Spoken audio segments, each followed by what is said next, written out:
ஹல்லேலூயா. நான் அழகான பாட்டு இல்லை. முந்தைய காலத்தில் ஊழியக்காரங்க இந்த பாட்டை தெருவில் நின்று பாடுவாங்களாம். வா, இதான் லாஸ்ட் சான்ஸு, இயேசுவை ஏற்றுக்கோ. எங்கள் டேடியெல்லாம் இயேசுவை ஏற்றுக்கிட்டது நைட்டு 12 மணிக்கு ஒரு பெரிய கூட்டத்தில் வாழ்க்கை இயேசு கொடுப்பியானா 12 மணிக்கு போய் ஜீப்பை நிப்பாட்டி குளத்தில் ஞானஸ்தானம் எடுத்தாங்களாம் எங்கள் டேடியெல்லாம். பா, என்ன ஒரு நாட்கள் இல்லை. நான் சொல்கிறேன், அந்த எழுப்புதலின் நாட்கள் மறுபடியுமாய் வருதுங்க. ஆண்டவர் எல்லாரையும் அழைக்கிறார். யார் யார் இயேசுவை ஏற்றுக்கிறீங்களோ இப்பவுமே உங்கள் வாழ்க்கை இயேசு கொடுங்க. இயேசு அல்லாமல் உங்களுக்கு யாருமே சமாதானம் கொடுக்க முடியாது. இயேசு மாத்திரம்தான் உங்களுக்கு சமாதானத்தை கொடுக்க முடியும்ல. என்ன நல்ல ஒரு தெய்வம் தெரியுமா. ஒரு அழகான ஒரு பாப்பாவை பற்றி நான் அடிக்கடி நிறைய இடத்துல நான் சொல்லுவேன். அந்த பாப்பா வீட்டில் நல்லா தான் பேசிட்டு இருந்துச்சான். சடனாக பார்த்தா அந்த பாப்பாவுக்கு பிரெயினில் ஏதோ ஒன்று கடிக்கிற மாதிரி இருந்துச்சான். அது போய் அப்பா கிட்ட சொல்லுமா, டாடி ஏதோ ஒன்று கடிக்குது. பாஸ்டருடைய பிள்ளை. ஐயோ என்ன கடிக்குதுன்னு போய் ஸ்கேன் எடுத்து பார்த்தா அந்த டாக்டர் சொன்னாங்களாம், உங்கள் பிள்ளையோடைய தலையில் நிறைய புழு இருக்குது. அது சாப்பிட்ட ஏதோ ஒரு பொருளில் புழு போய் அந்த பிரெயினை கடிச்சிட்டு இருக்குது. ஐயோ, அப்போ எங்கள் பாப்பாவை காப்பாற்ற முடியாதா? அதுக்கு டாக்டர் சொன்னாரா, இல்லை 6 மாதத்தில் உங்கள் பிள்ளை செத்துருமா. டாக்டர் ஏதாவது பண்ணுங்க. வீட்டில் பிள்ளைய கூப்பிட்டு அந்த படுக்க வச்சா நைட்டில் தலையை பிடிச்சி அப்படியே இழுக்குவாளாம். ஐயோ டாடி எனக்கு வலிக்குது. எப்படிங்க பெத்தாப்பா ஒரு பிள்ளைய பார்த்துட்டு சும்மா இருப்பார்? உடனே அப்பா கூப்பிட்டுட்டு ஹாஸ்பிட்டலுக்கு போனால் ஹாஸ்பிட்டலில் சொல்லுவாங்களா, உங்கள் பிள்ளைக்கு தான் நாங்கள் சொல்லிட்டோமே, வேற மெடிசன் இல்லை, என்னத்துக்கு அப்பப்போ வரீங்க போங்கன்னு கம்பவுண்டரை வச்சு டாக்டரை துரத்துவாங்க. ஒரு நாள் இவர் கேட்டில் நின்று, டாக்டர் ப்ளீஸ் ஹெல்ப் பண்ணுங்க.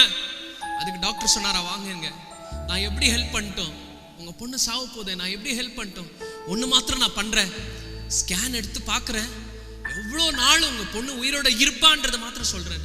சரி டாக்டர்னு சொல்லிட்டு ஸ்கேன் ரூம்குள்ளே பிள்ளை போயிட்டு வந்ததும் பிள்ளை பயப்படுது. ஏன்னா ஸ்கேன் ரூம்குள்ளே தனியாக அந்த பெரிய பெரிய மிஷின் பார்த்து அதை பயப்படுது. வந்து அவங்க அப்பாவை கட்டி பிடிச்சிட்டு, டாடி என்னை ஸ்கேன் ரூமுக்கு மாத்திரம் இன்னொரு வாட்டி அனுப்பாதீங்க, எனக்கு பயமாக இருக்குது. சரி மகளை அனுப்ப மாட்டேன்னு பிள்ளை எங்கள் தோளில் போட்டுட்டு அப்பா அப்படியே நடக்கிறாரா. நடக்கும் போது அந்த பிள்ளை ஒரு பாட்டு பாடுதான். காக்கும் வல்ல மேய்ப்பர் உண்டனக்கு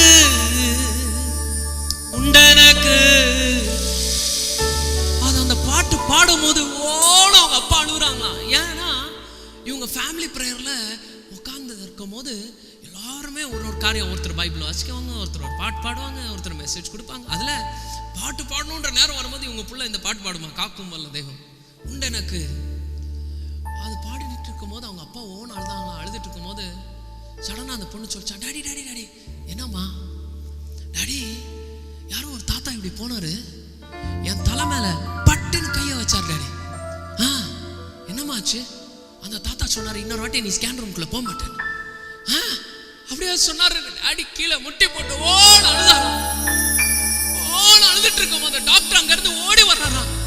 ஓடி வந்து சொல்றாரா, எப்படி நான் தான் போன வாட்டி ஸ்கேன் எடுத்தேன், ஆயிரக்கணக்கில் புழுக்கள் தலையில இருந்துச்சு, இன்னைக்கு ஒரு புழு கூட இல்லை, எல்லா புழு செத்து கிடக்குது, எப்படின்னு கேட்டாரா. அதுக்கு அவங்க அப்பா அழுதுட்டே சொன்னாரா, அவர் சொன்னாரா, அப்பா டாக்டரால முடியாது, நான் ஆராதிக்கிற தேவனாலே கூடும். நீங்க யாரை ஆராதிக்கிறீங்க தெரியுமா? அவரால் முடியாத காரியம் ஒன்றுமே இல்லை. அவரால் முடியாத காரியம் ஒன்றுமே இல்லை. என் கூட சேர்ந்து இந்த பாட்டு பாடுவோமா?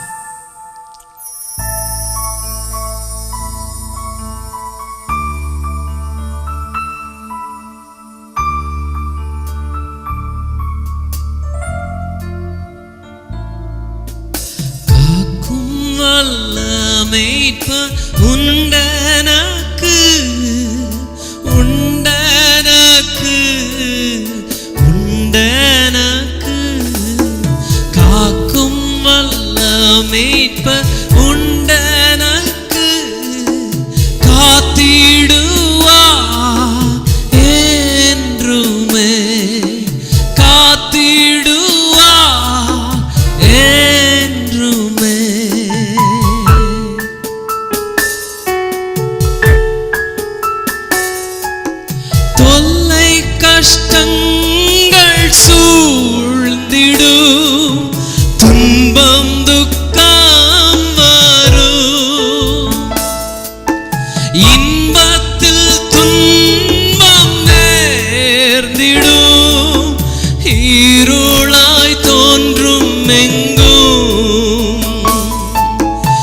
சோதனை வாரும் வேளையில் சொற்கேக்கும் செவியிலே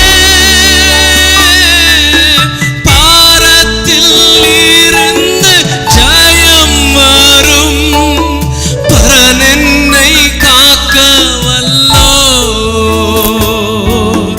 பாரத்தில் இருந்து ஜெயம் வரும் என் பரன் என்னை காக்க வல்லோ. காக்கும் வல்ல மீட்பர் உண்டெனக்கு உண்டெனக்கு உண்டெனக்கு. காக்கும் வல்ல மீட்பர் உண்டெனக்கு காத்திடுவார் என்றுமே. என்ன வந்தாலும் நம்புவேன் என் நேச மீட்பரை. யார் கைவிட்டாலும் பின் செல்வேன் எனது இயேசுவை. அகல ஆழம் உயரமா எவ்வளவு அன்பு கூர்ந்தார். என்ன துன்பங்கள் வந்தாலும் அவர் என்னை கைவிட மாட்டார்.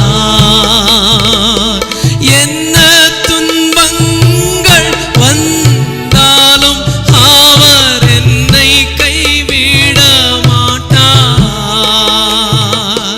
காக்கும் வல்ல மீட்பர் உண்டெனக்கு உண்டெனக்கு உண்டெனக்கு. காக்கும் வல்ல மீட்பர் உண்டெனக்கு காத்திடுவார் என்றுமே.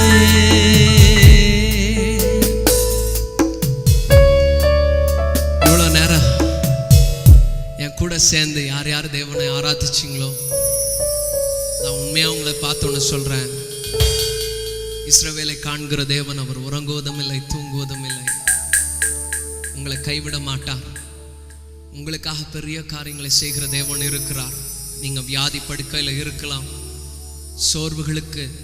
சோர்வின் பள்ளத்தாக்கில் இருக்கலாம். தாவீது ராஜா அழகாய் சொல்லுகிறார், கர்த்தர் எனக்கு நல்ல மேய்ப்பராய் இருக்கிறார், நான் தாழ்ச்சி அடையேன். அவர் என்னை புல்லுள்ள இடங்களை மேய்த்து அமர்ந்த தண்ணீரண்டை உட்கார செய்கிறார். எனக்கு ரொம்ப பிடிச்ச வசனம் என்ன தெரியுமா? மரண இருளின் பள்ளத்தாக்கில் நான் நடந்தாலும் நான் பொல்லாப்புக்கு பயப்படேன். தேவரீர் உம்முடைய கோலும் உம்முடைய தடியும் என்னை தேற்றும். எவ்வளோ அழகான வசனம் இல்லை? கர்த்தர் நம்ம எல்லாரையும் தேற்ற காக்க வல்லவராக இருக்கிறார். உங்களுக்காக நான் ஜெபிக்கட்டா? வியாதியோடு இருப்பீர்களானால் அந்த வியாதிகள் மேலே கையை வைங்க. கேன்சர் கட்டியாக இருந்தாலும், என்ன மாதிரி நோய் நொடிகளாக இருந்தாலும், உங்களுக்கு ஒரு வேளை கிட்னியில் டயாலிசிஸ் பண்ணிகிட்டே இருக்கிறாங்க, உங்களுக்கு வியாதிகள், உங்கள் வீட்டில் நிறைய வறுமைக்கு நடுவில் வியாதிகள் நிறைய வந்துக்கிட்டே இருக்குதா? இன்றைக்கி நான் உங்களுக்காக ஜெபிக்க போகிறேன். இந்த டிவி ஸ்க்ரீன் மேலே உங்கள் கையை வைங்க. இன்றைக்கி நான் உங்களுக்காக ஜெபிக்க போகிறேன். நீங்கள் யாருக்காக ஜெபிக்கிறீங்களோ கர்த்தர் உங்களுக்கு விடுதலையை கொடுக்க போகிறார். அன்பும் இரக்கமும் கிருபையும் உள்ள எங்கள் அருமை தகப்பனே அப்பா, யார் யார் இந்த இடத்துல ஆண்டவரே வேதனைகளோடு பாடுகளோடு, ஆண்டவரே என்னென்ன வியாதியாக இருக்கட்டும், ஆண்டவரே லங் கேன்சருக்காக ஜெபிக்கிறேன், இன்றைக்கே ஒரு சுகத்தை கொடுப்பீராக. ஆண்டவரே ரத்தத்தில் இருக்கிற பிரச்சனைக்காக ஜெபிக்கிறேன், காலில் இருக்கிற வெரிகோஸ் வெயின்ஸ்க்காக ஜெபிக்கிறேன். ஆண்டவரே இன்றைக்கே ஆண்டவரே அந்த வியாதிகள் குணமாகட்டும். ஹார்ட் ப்ராப்ளம்ஸ்க்காக ஆண்டவரே யார் யார் ஆஞ்சியோகிராம்ஸ் பண்ணுறதுக்காக ஆப்ரேஷன்ஸ்க்காக காத்திருக்கிறாங்களோ ஆண்டவரே இன்றைக்கே ஒரு ஹீலிங் வரட்டும். ஆண்டவரே என்னென்ன இடத்துல ஆண்டவரே அவர்களுக்கு வியாதிகள் இருக்கும், ஆண்டவரே கிட்னியில் ப்ராப்ளம்ஸோடு யார் யார் டயாலிசிஸ் பண்ணிகிட்டே இருக்கிறாங்களோ ஆண்டவரே ஒரு ஹீலிங் பவர் இறங்கட்டும் இயேசுவின் நாமத்தினால். ஆண்டவரே சரீரத்தில் இருக்கிற எல்லா பலவீனங்கள் இன்றைக்கே உடையட்டும் இயேசுவின் நாமத்தினால். ஆம் ராஜா, அந்த வீட்டில் இருக்கிற வியாதியின் படுக்கைகளை எடுத்து போடுங்க, பெரிய சுகத்தை கொடுப்பீராக. இனிமேல் ஆண்டவரே இன்று கண்ட எகிப்தியன் இனிமேல் இவர்கள் பார்க்கவே கூடாதப்பா. சுகத்தை கொடுப்பீராக. பிள்ளைகளை நீங்க தொட்டு ஆசீர்வதிச்சு நீங்க வழி நடத்துங்க. நாம மாத்திரம் மகிமைப்படட்டும். இயேசுவின் நாமத்தில் ஜெபிக்கிறோம் ஜீவனுள்ள நல்ல பிதாவே, ஆமென்.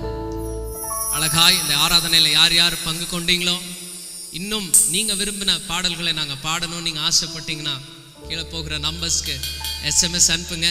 நான் உங்களுக்காக அந்த பாட்டை பாடுவேன். நம்ம எல்லாரும் சேர்ந்து கர்த்தர் நாமத்தை மகிமைப்படுத்துவோம். அடுத்த வாரம் இதே ப்ரோக்ராமில் உங்களை பார்க்கலாம். God bless you all. Have a wonderful